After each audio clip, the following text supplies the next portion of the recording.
Coming up, it's the defining track of a big-budget, no-holds-barred rock opus. But writing this signature song would be a harrowing experience for this band's frontman. Just a couple of years removed from the suicide of his friend and bandmate, he was trying to move on. Now the new band, in writing their second album, he was facing all kinds of problems. The guys weren't gelling, and they were exhausted from their perfectionist producer. And then he got served divorce papers at the studio.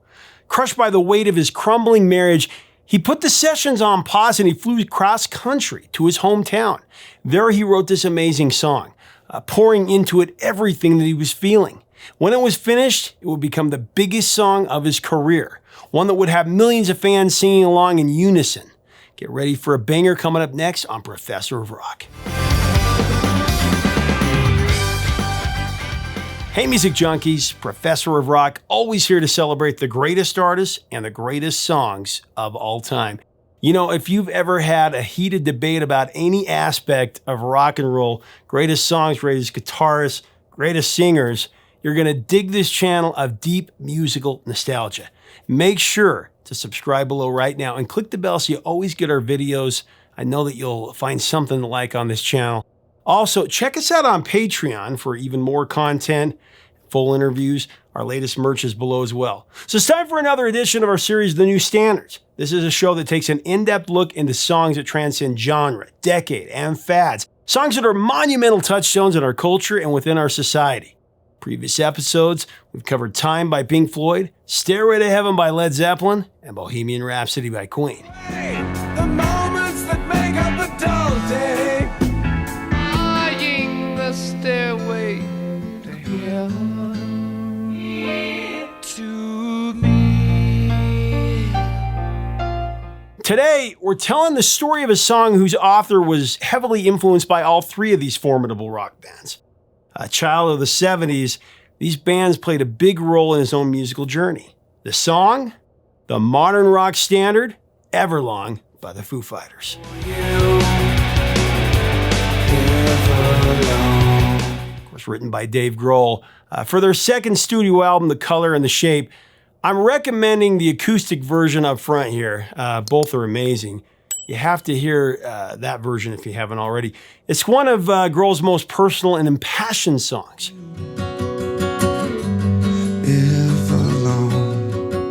Everlong is the Foo Fighters' all-time most streamed track. It's tallied close to 1.5 billion streams on YouTube and Spotify alone.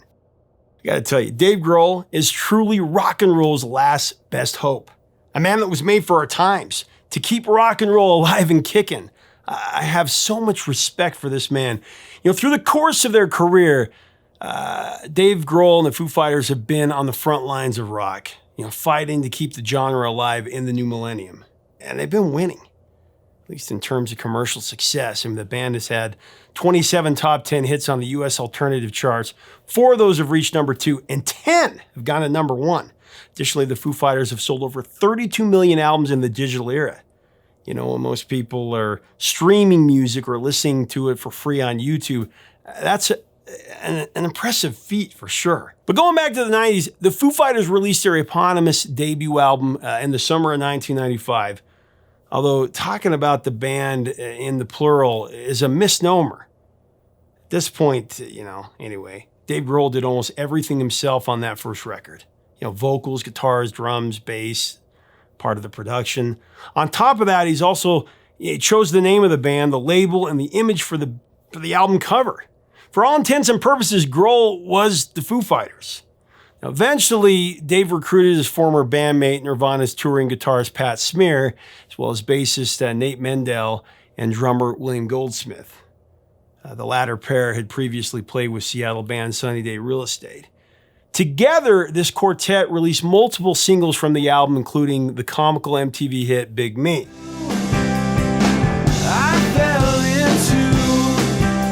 Now, in November of '96, the Foo Fighters gathered at Bear Creek Studio in Woodinville, Washington, to get to work on their second album, which is The Color and the Shape. Project was the first record to feature Foo Fighters as an actual band.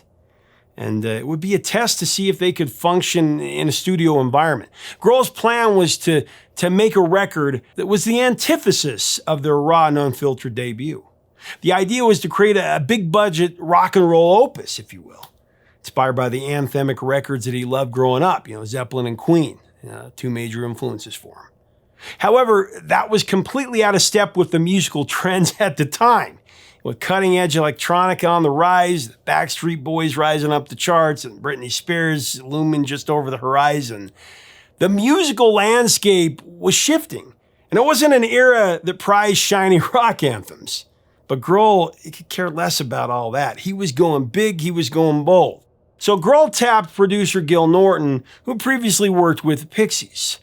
But unfortunately, the recording process wasn't all that positive. I mean, the band was still finding their identity, and they were exhausted from nonstop touring to support their debut record.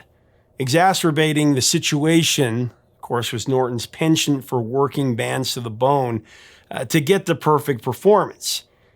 This, of course, meant numerous takes to nail down one section of a song. The process was very foreign to how Grohl had recorded in the past. And the entire band was feeling that frustration. Said Grohl about it, "We got into the studio and it was really tough. William, Nate, and Pat had never worked with a producer like Gil before. He really works you hard to get that best performance. It didn't really work out as we'd wished." Now, at the end of the Bear Creek sessions, no one was happy with the results, actually. So I guess they agreed to take a break over Christmas and reconvene at Grandmaster Recordings in LA in the new year.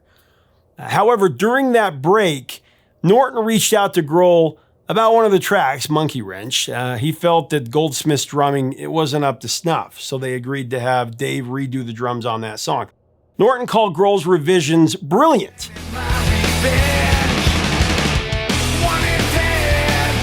But this opened a can of worms as Dave took it upon himself to re-record the drums for almost the entire album. When Goldsmith got the word, he started bumming out and never really got over it. Instead of joining the band in LA, he stayed home in Seattle, and he later quit the band. It was on March 14th of 1997. He would later be replaced by the late, great Taylor Hawkins, who I'll revisit at the end of this episode. Just like the first Foo Fighters record, Dave Grohl had some demons to face on The Color and the Shape. Last time he was coping with the loss of friend and bandmate Kurt Cobain. This time he was coping with the loss of his soon-to-be ex-wife, Jennifer Youngblood. Said Dave Grohl about it, "I sat down and I felt like I had nothing to hide. I just let it all come on paper. With the first record, I spent so much time trying to disguise and mask things. This time I didn't even have time for that," end of quote. The Foo Fighters, they finished recording The Color and the Shape in February of 1997. They released it a few months later on May 20th. Now, despite some rough patches along the way, Grohl had achieved his goal of creating a modern rock opus. It was a completely different beast from their debut. Sonically, it was sleek sounding, precision crafted rock. Not surprisingly, it was trashed by the tastemakers of the day. After all, that's what they do. Rolling Stone, the Daily Mail, Spin, The Independent, and others all gave less than positive reviews at the time. But Grohl had no regrets. He defended the album, saying the songs deserve some serious production to make the record sound as pristine, precise, and powerful as possible. Now, as we continue to break down this classic song, I do want to thank our sponsor, Zenni Eyewear. It's simple. Zenni has the best quality prescription eyewear for a truly cost-effective price. You design them, and you can see what you look like before you buy with Zenni's mirror feature. Click on the info button right up here to get our special POR price and link. It's just right up here.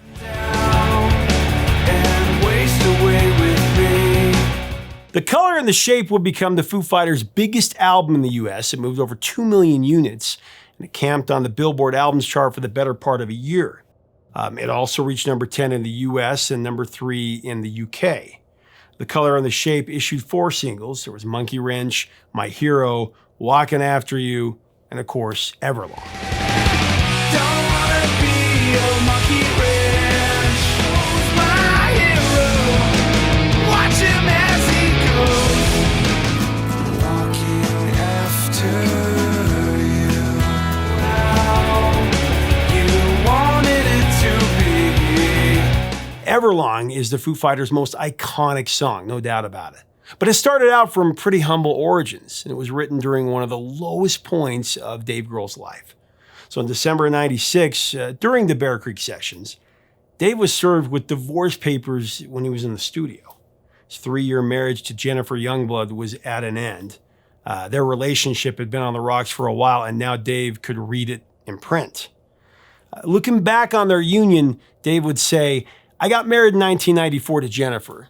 We've been dating for 2 or 3 years, and the day she moved out to Seattle, I asked her to marry me. We were kids, and honestly, we just shouldn't have done it. And then Kurt died, and our whole world was turned upside down. So in a way, I think I clung to that. Marriage is my last piece of stability. It was something to hold on to. And then it was gone too."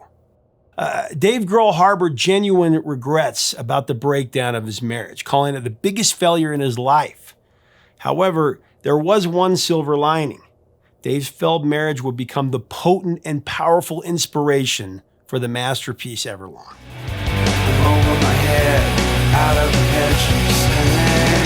Meanwhile, in between takes at the studio, Dave Grohl found himself strumming on his guitar to pass the time. One day while they were recording parts for Monkey Wrench, he came up with a riff that had a Sonic Youth sort of sound. And then as he played, he added more chords to it. And it turned into, a fun diversion in between takes.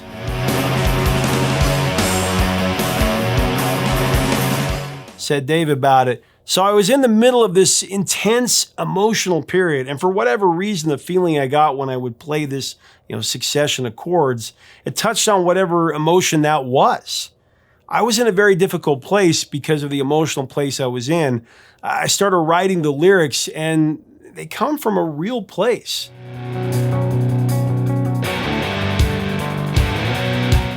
And so right around Christmas, Dave Grohl, he went back home to Virginia where he'd grown up.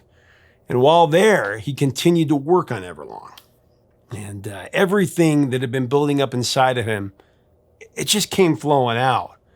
Grohl immediately wanted to record it so that he didn't forget this song. So I guess he called up a friend who had a studio in Washington, D.C., and he arranged to cut a quick demo. When he was there, he laid down the drums, the guitar, the bass, and the vocals. He was really happy with the result. And he said that the song just made sense. It captured how he was feeling at the time.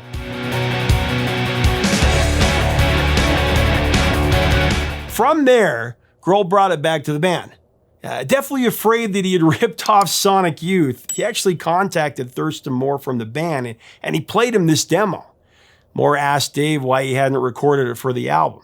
And that was all the assurance that Grohl needed. So, the Foos recorded it.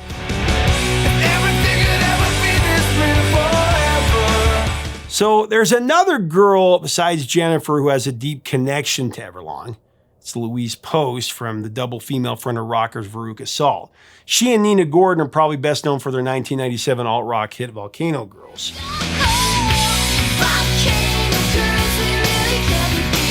Grohl had previously worked with Post on the soundtrack for the 1997 movie Touch, and when things reached a point of no return with Jennifer, Dave and Louise started to see each other.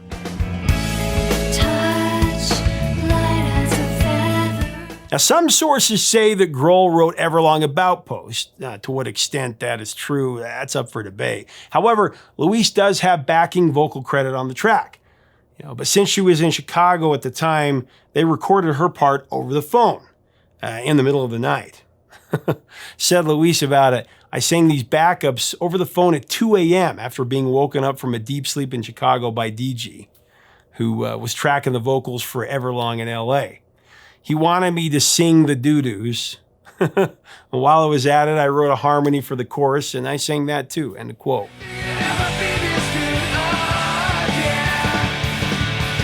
Unfortunately, Dave and Louise's relationship, it didn't last, but at least Everlong, it's persisted and has become an essential entry into our culture.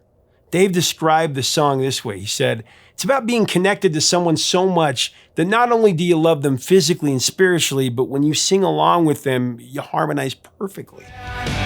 She sang. Everlong was The Color and the Shape's second single, and it was a hit across several rock radio formats. On Billboard's modern rock charts, it stuck around for like 7 months. It actually peaked at number 3. Also reached number 4 in the mainstream rock tracks chart. It also went to number 18 in the UK, number 13 on the Australian alternative singles chart, and it went to number 3 on Canada's alternative rock chart. When I sing along with you. Although Everlong is typically performed on electric guitar, Grohl stumbled upon the song's softer side in 1998. We talked about this at the beginning, but it was during an appearance on Howard Stern, actually, and said Grohl, "I thought it was a rock song till the first time we did the Howard Stern show." Howard Stern loved the song, and he asked that I play it acoustically, so we did, and in a way, it gave the song a whole new rebirth. I throw myself into. Since then, the Foo Fighters have kept acoustic Everlong in the mix. Notably, it closes out both their 2006 live album Skin and Bones and their 2009 Greatest Hits album.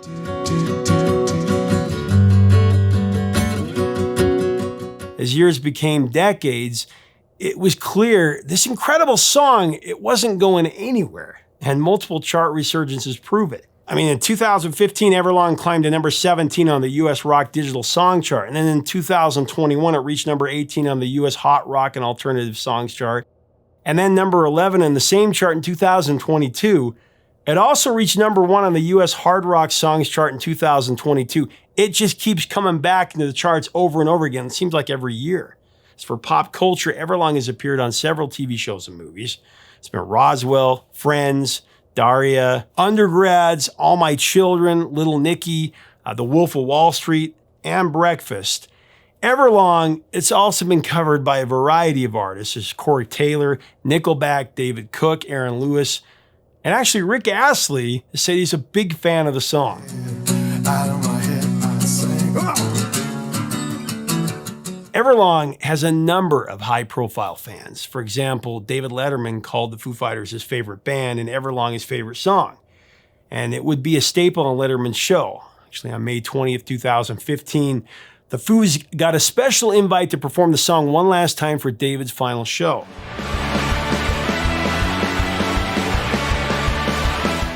And actually, Bob Dylan is another great admirer of this song. In 2008, while the Foo Fighters were touring as his opening act, Dylan asked Grohl about the song. "What's that song you guys got? The one with the lyrics about promising not to stop when I say when?" Dave said, "Yeah, Everlong." And then Dylan said, "Man, you got to show me how to play that. I want to start doing that song." After that, Dave Grohl said he was done. When Bob Dylan likes one of your songs, I mean, what else do you need? And he wanted to perform it too. So cool.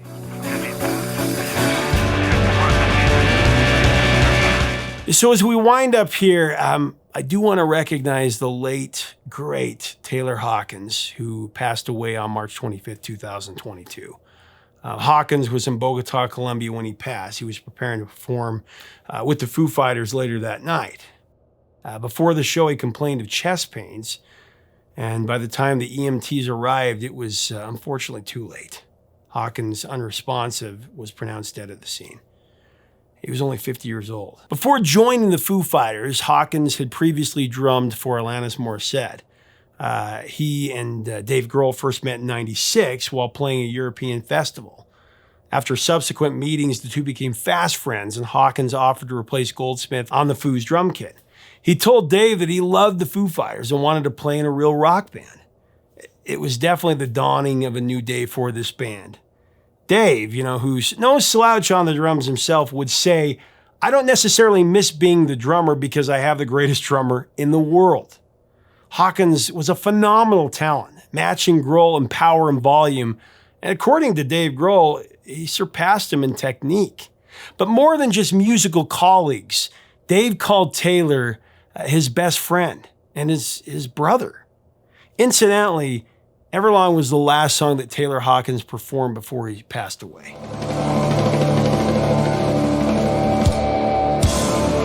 Just days before he passed, the song and the show ended with Taylor throwing his drumsticks into the audience and taking a bow with the band.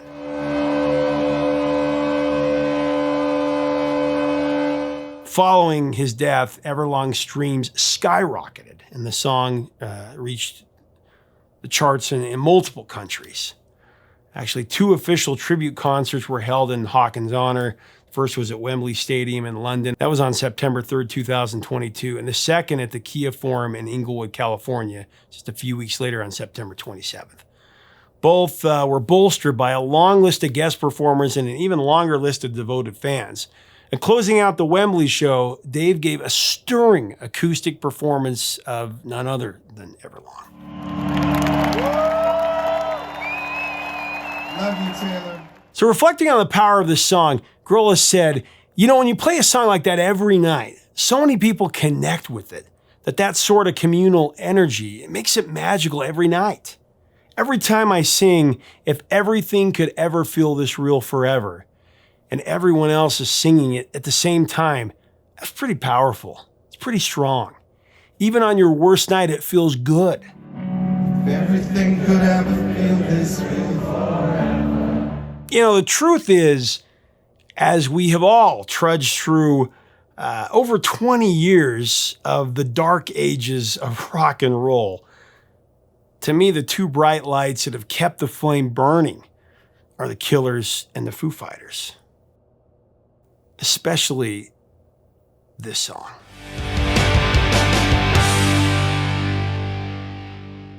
Hey, thanks so much for watching. Leave us a comment about the Foo Fighters and Everlong. What are your memories of this song? What do you think about it?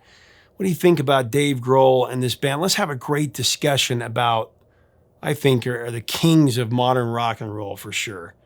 If you like our content, we invite you to subscribe below. We'd love to have you as part of this community, interviews and stories of the greatest songs and the greatest artists of the rock era. Until next time, 3 chords and the truth, my friends.